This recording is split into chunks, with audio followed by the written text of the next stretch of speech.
I went to a garage sale where they had several long boxes of comic books for just $1 a piece. And today, I'll show you what I got. Check it out.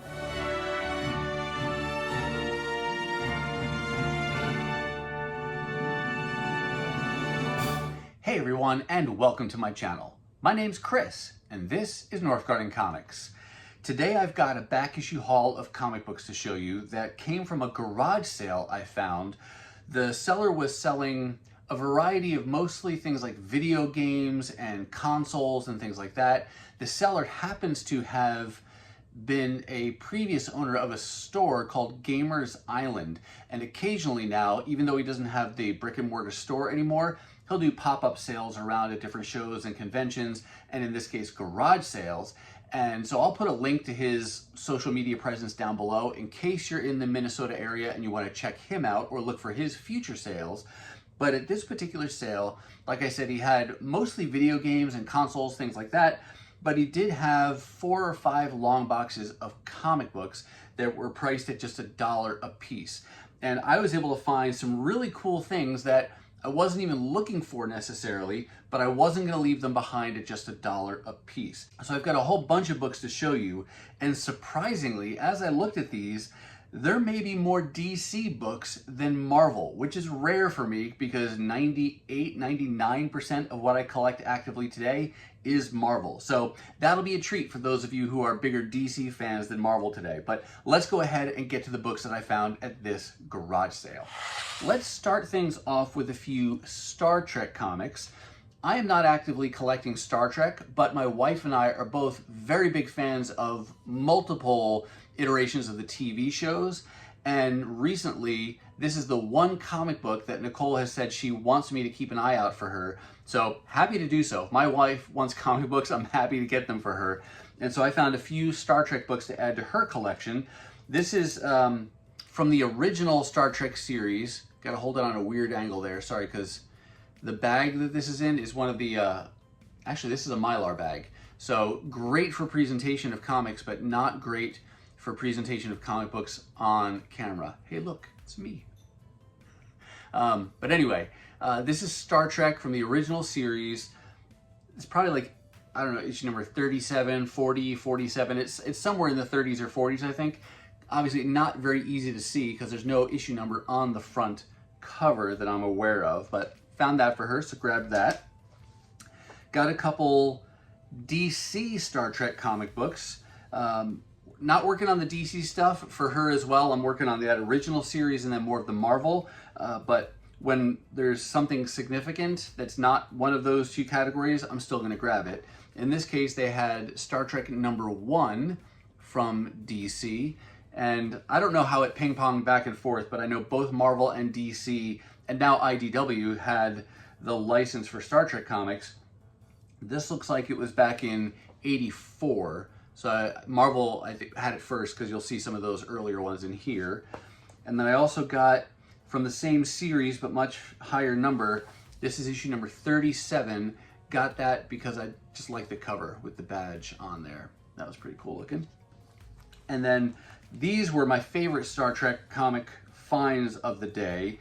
These come from the Marvel series, which I think started about 1980, right? Because the first comics they did was the movie adaptation, which I think came out in like 1980. But I already have #1 that I found for her at a previous sale. So I was able to pick up issue number 2. So we're over to Marvel now. 3, 4, 5, 6, and then lastly 7. So I love it when I can find things in order, especially for her, because she's not, you know, I don't know when we'll complete the series or how far she'll go, but it's nice when you can get them all in order. So issues 2 through 7 of that series, that was great. And then these next books are actually duplicates for me, or I should say I picked them up for 2 reasons that they would fulfill. One would be that I could compare it to my existing copy to see which one's the higher grade, and then I'll keep the one that's the higher grade and I'll sell off the one that's the lesser grade. The other reason I might keep these is if I have either the direct or the newsstand edition, and then the issue I got today is the other of those two, because I don't consider those true duplicates, I would keep both. But these next several issues all come from Uncanny X-Men, starting here with issue 178, all from the 80s. And when I was collecting Uncanny X-Men, not originally, but in the last, like, say, 8-9 years, trying to go back and fill in back issues, when I started picking these up, it was all through dollar bins, 50-cent bins, things like that. But I'll admit I wasn't paying terribly close attention to the condition of those books.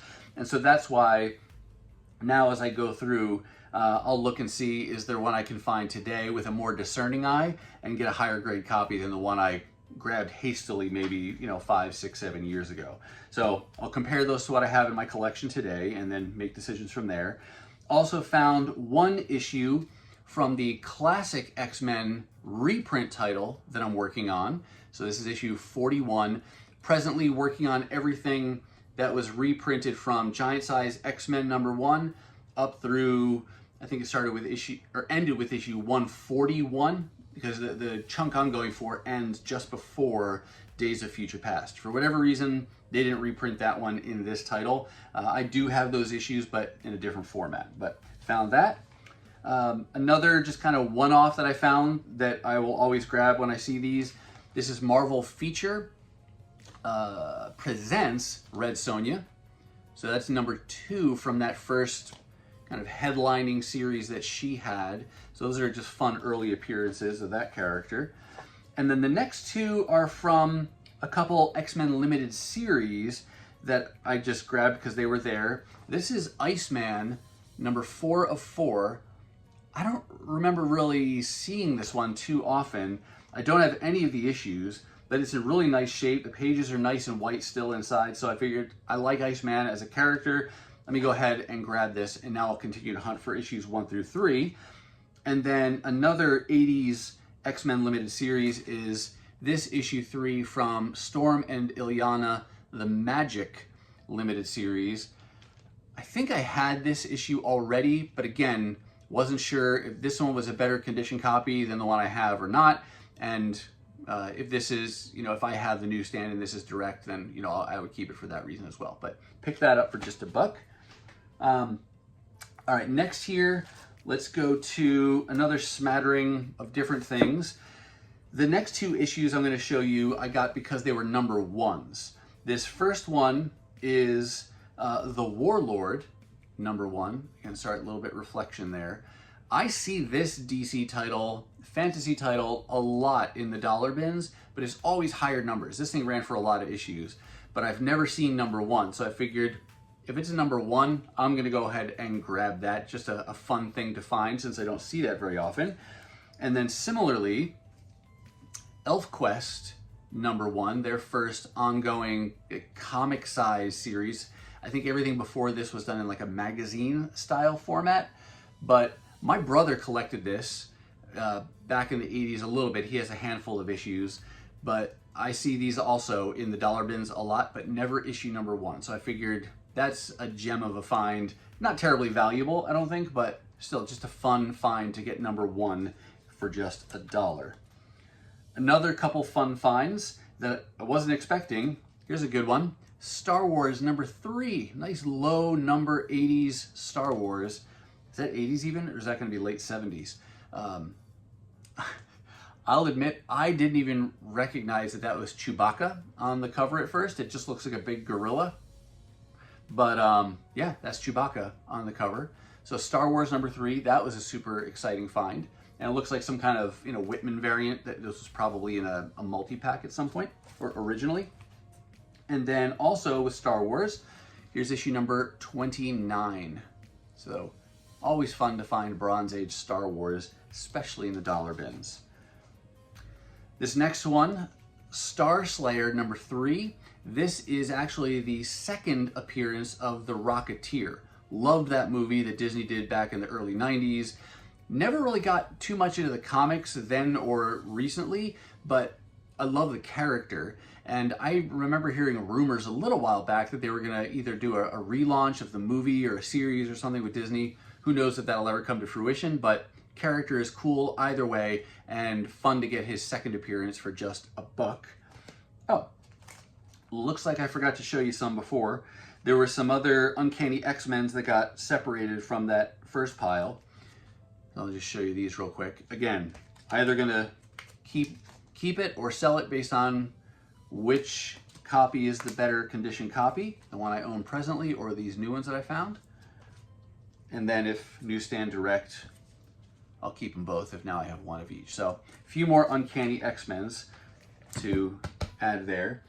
Now is for the last kind of 2 titles that I had to show you, and this is what I meant by saying more DC than Marvel. Which one do I want to start with? Let's start with this one. I don't really collect Superman comics today.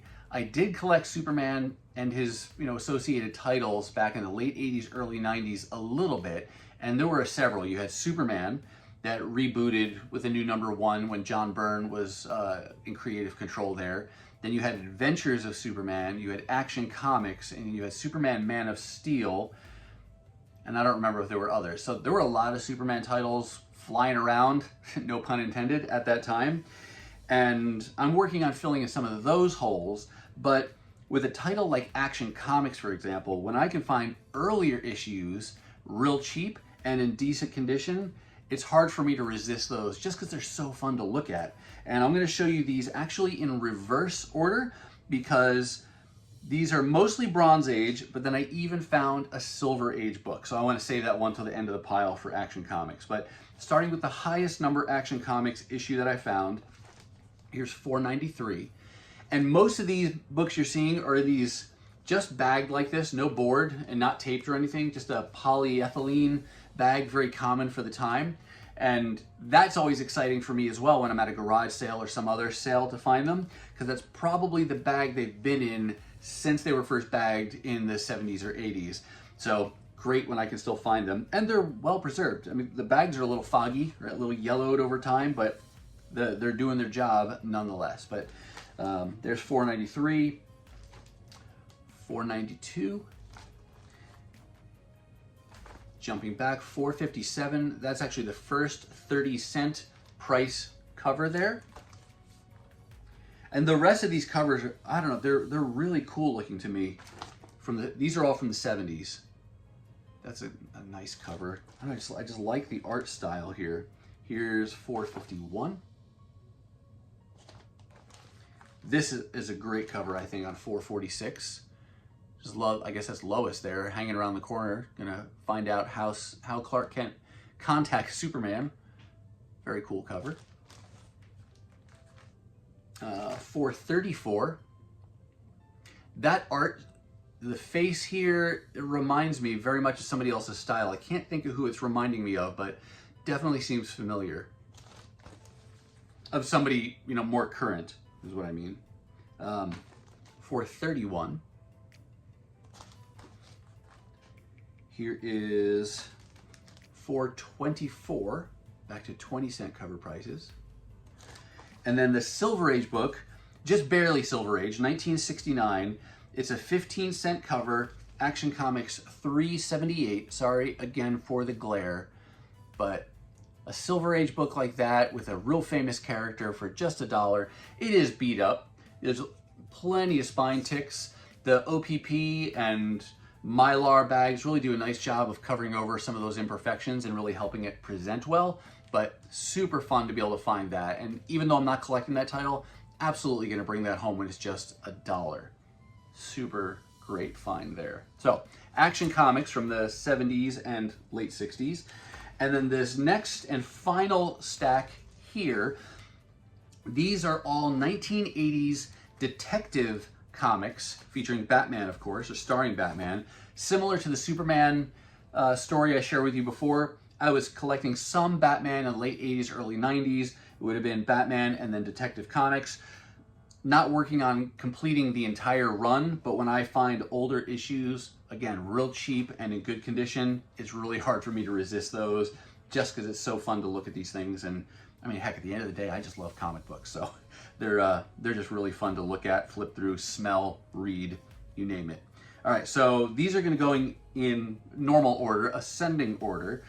I think the earliest is like 1983, and it goes up to like 1986. But this first one is Detective Comics number 528. And it's a great style for the Batman character and his costume at this time as well. 530. 536, 538, 539. So I like that cover a lot. 541, 542. He-Man and the Masters of the Universe video game on the back there. That's pretty cool looking too. 545, it's a nice cover as well. Here is 549, 551, for the first time anywhere, the all-new Black Canary. Sorry, I was looking at the cover because I didn't know who the character was. My knowledge of DC characters is abysmal. But here's 554.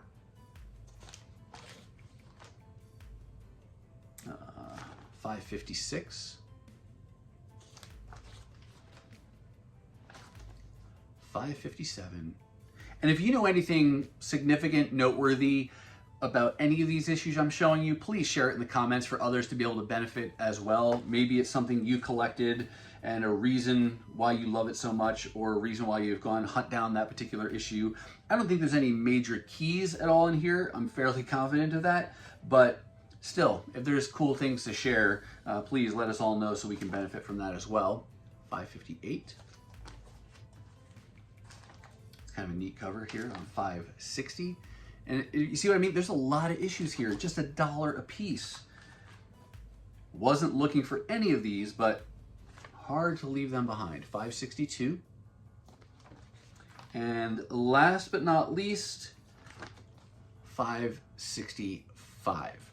So great run of Detective Comics that, and the Action Comics and all of those. There's so many books in this haul today that I was not expecting to find, was not looking for. I just go because I see dollar comics at a garage sale, so I just try to see whatever I can find, and this was a really great score. All right, that's gonna do it for me, and that's gonna wrap up this dollar back issue haul from a comic book garage sale. Again, Gamerz Island and his social media presence, links to him down below. If you're in the area and want to check him out, please do so. I do hope you saw something that you liked, but how about you? How are things going this summer on your own comic adventures? Are you scoring any good finds at garage sales or shows or conventions? Let us know down below. Now, if you're not quite ready for the YouTube fun to stop, I have hand-selected a couple videos here for you to check out. As always, thank you so much for watching, and I'll see you next time.